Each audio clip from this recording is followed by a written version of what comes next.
আমাদের পৃথিবী রহস্যে ভরা এক পৃথিবী, যার মধ্য থেকে কিছু রহস্য আপনি জানেন, কিন্তু আজ আমরা এমন রহস্য সম্পর্কে বলতে যাচ্ছি হয়তো আপনি সে রহস্য সম্পর্কে আগে কোথাও শোনেননি।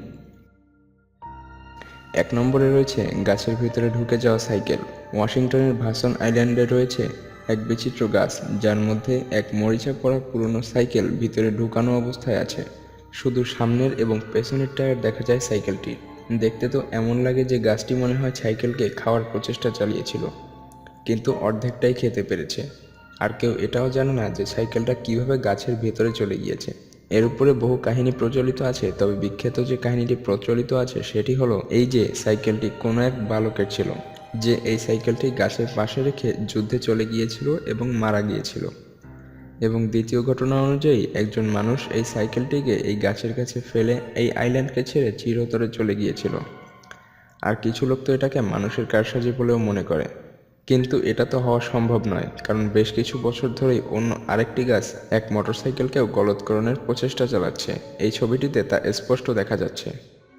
2 নম্বরে রয়েছে 70 বছর ধরে চলা ট্রাফিক জ্যাম।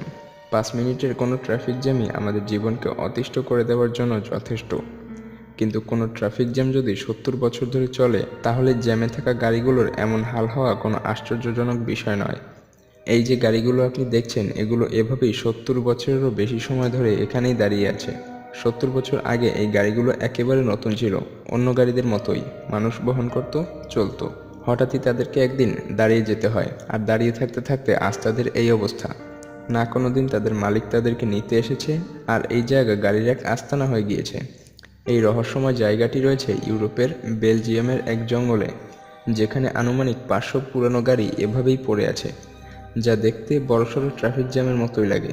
আর ধারণা করা হয় এই গাড়িগুলোকে তাড়াহুড়ো করে এখানেই ছেড়ে চলে যাওয়া হয়েছিল।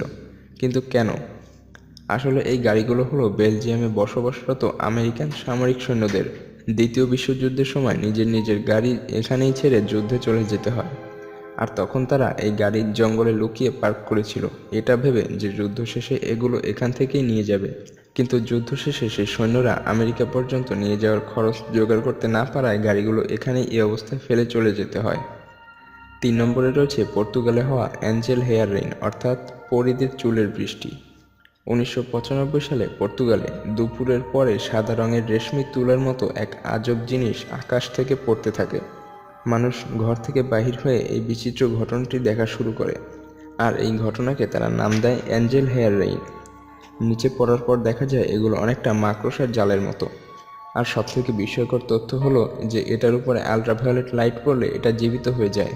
তখন মানুষ একে এলিয়েনের সাথে সম্পর্কিত বলে ধারণা করেছিল, আর কিছু বিজ্ঞানী এটা বলেছিল যে এটা আমাদেরই পৃথিবীর জীব, যা বায়ুমণ্ডলের উপরের স্তরে বসবাস করে, মাটি আর আকাশের মাঝখানে বাতাসের মধ্যে ভেসে থাকে।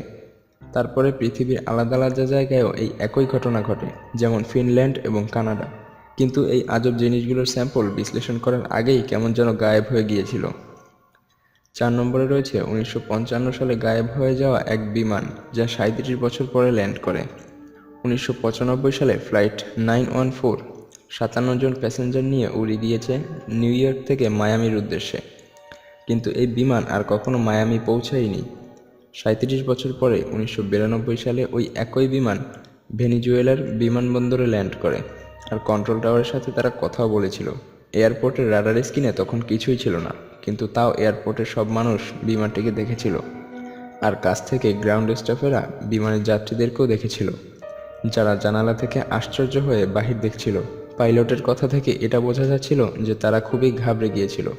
সম্ভবত তারা ভবিষ্যতের জিনিসপত্র দেখে হতভম্ব হয়ে গিয়েছিল। পাইলট জিজ্ঞেস করেছিল যে তারা কোথায় এসেছে। জবাবে কন্ট্রোল টাওয়ারের কর্মী বলে এটা 1992 সাল, আর আপনারা কারাক্স ভেনিজুয়েলার এয়ারপোর্টে। এটা শুনে পাইলট আরও ভয় পেয়ে যায়।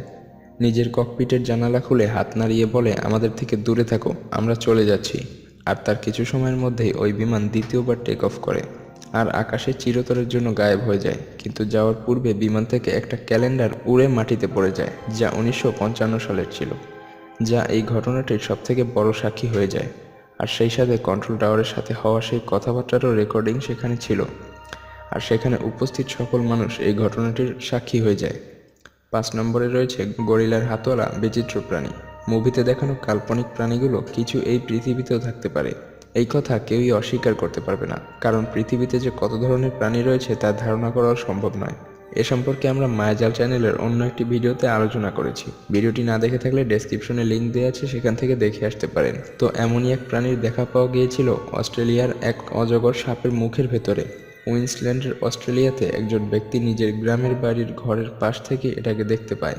তো আপনার যদি এই বিশাল অজগরটিকে আজব না লেগে থাকে, তাহলে এটার মুখের ভেতরে থাকা এই প্রাণীটিকে দেখুন। এটাকে দেখলে মনে হয় গরিলার হাতওয়ালা এটা এক বাদুড়। বাদুড়ের হাত সাধারণত ওরকম হয়ে থাকে না, ওটা বাদুড় হোক কিংবা কোনো আজব প্রাণী, এটা খুব বড় একটা রহস্য। কিছু মানুষ ধারণা করে এটা বাদুড় জগতের সব থেকে বড় বাদুড়, কিন্তু বৈজ্ঞানিক রেকর্ড অনুযায়ী ফ্লাইং ফক্স নামক বাদুড় হলো সব থেকে বড় বাদুড়। কিন্তু এই বাদুড়ের ভেতরে তার কোনো লক্ষণই ছিল না। তবে প্রাণীটি কী ছিল যা সেই অজগরটি খেয়ে ফেলেছিল? তো বন্ধুরা, আজকে এ পর্যন্তই। ভিডিওটি ভালো লাগলে লাইক দিতে পারেন, আর অন্য ভিডিওতে যাওয়ার আগে এই চ্যানেলটি সাবস্ক্রাইব করার অনুরোধ থাকলো, কারণ এই চ্যানেলে আপনারা এরকমই ইন্টারেস্টিং রহস্যে ভরা ভিডিও পেতে থাকবেন। ধন্যবাদ।